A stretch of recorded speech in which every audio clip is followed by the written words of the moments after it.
Kitty എന്നായിരുന്നു അവളുടെ പേര്.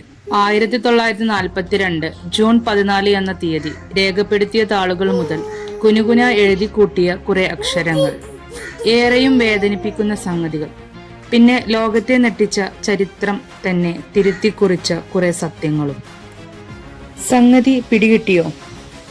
ഒരു ഡയറിയുടെ കഥയാണ് പറയുന്നത്. ഒരു കൊച്ചുമിടുക്കിയുടെ ഡയറി കുറിപ്പുകൾ. ആ ഡയറിക്ക് അവളിട്ട പേരാണ് കിറ്റി. പക്ഷേ വിചാരിക്കുന്നത്ര സുഖകരമായ ഓർമ്മകൾ ഒന്നുമായിരുന്നില്ല കിറ്റിക്ക് പറയുവാനുണ്ടായിരുന്നത്. ഒളിവു ജീവിതത്തെക്കുറിച്ചും തടവറയിലെ നരകയാതനകളെക്കുറിച്ചുമൊക്കെ പറഞ്ഞ് ലോകചരിത്രത്തിന്റെ ഭാഗമായി മാറിയ കിറ്റിയെ സൃഷ്ടിച്ചത് 13 വയസ്സുകാരിയായ ആൻ ഫ്രാങ്ക് എന്ന പെൺകുട്ടിയായിരുന്നു. ലോകത്തെ അടിമുടി ഉറപ്പിച്ച ഹിറ്റ്ലർ എന്ന ക്രൂരനായ ഭരണാധികാരിയുടെ വംശവിരോധത്തിന്റെ ഇരകളിൽ ഒരാളായിരുന്നു ആൻ.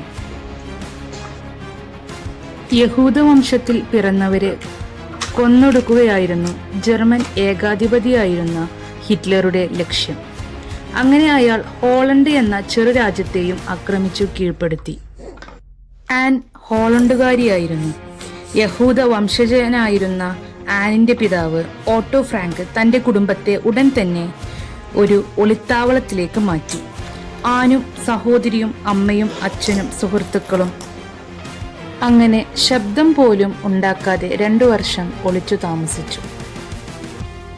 ഒടുവിൽ ഹിറ്റ്ലറുടെ രഹസ്യ പോലീസായ ഗസ്റ്റപ്പോകൾ 1944 ഓഗസ്റ്റ് 4 ആനിന്റെ കുടുംബത്തെ തടവിലാക്കി.